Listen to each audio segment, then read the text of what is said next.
always bringing you the biggest stars, I caught up with Ralph Fiennes, star of The English Patient, Schindler's List, the Harry Potter films and the Grand Budapest Hotel, now turning director for the story of Russian ballet legend Rudolf Nureyev and his great leap from east to west in the biopic The White Crow.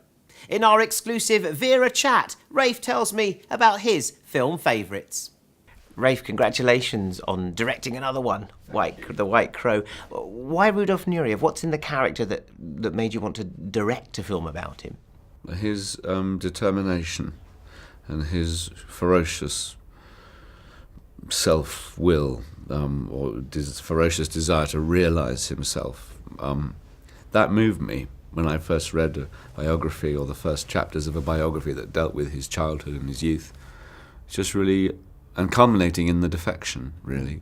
That really just got under my skin. A boy who had came from a very, very poor background, didn't have the advantages of a kind of sophisticated education at all, had identified this thing in himself about dancing, which no one could stop him.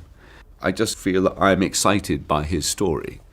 Has it always been movies for you? Tell me about the first movie you ever saw. The first movie I saw was Bambi. Where was that? With my father at the Aldborough Cinema in Suffolk. Oh, it's still going? It is still going, yeah, yes, it is. Yeah. Tell me a director, now that you're directing so frequently, the director that you worked with has inspired you as a director. Oh, there would be probably 3 or 4 of them, I suppose. When I'm directing, I always remember the very collaborative approach that Anthony Minghella took with everyone from his heads of department, and how he truly took on board their skills, their artistry, and really used it, and would adapt and change and accommodate using. So he wouldn't he wasn't he was in control, but he genuinely was a collegiate with what his DP or his production designer or his editor, Walter Murch, would bring, and also with the actors. So I remember him a lot. I also remember Steven Spielberg's incredible energy on set. I just remember his passion. It affected us. It made you excited to be on the set. Because I've learned, being on other film sets, where there can be a lag where the director thinks, or there's a sort of, it isn't being pushed along. I think the energy of a film set comes from the top.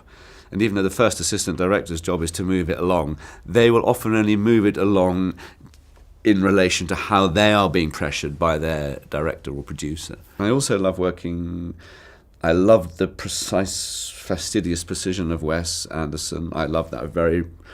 Actually interesting, because it is very controlled, but Wes also encourages you within the confines to play. So lots and lots and lots and lots of takes, which I love, because I love being exhausted by all the possibilities, and then you think, well, I've done that for sure, I can't go back. So there would be 3 people I would think about. Wonderful. I think they all bleed into a really fantastic film, The White Crow. Ralph, thanks very much. Thank you. Thanks, Chase. And if you like that little bit of stardust, you'll find the whole show on board with news, reviews and interviews from me and Vera.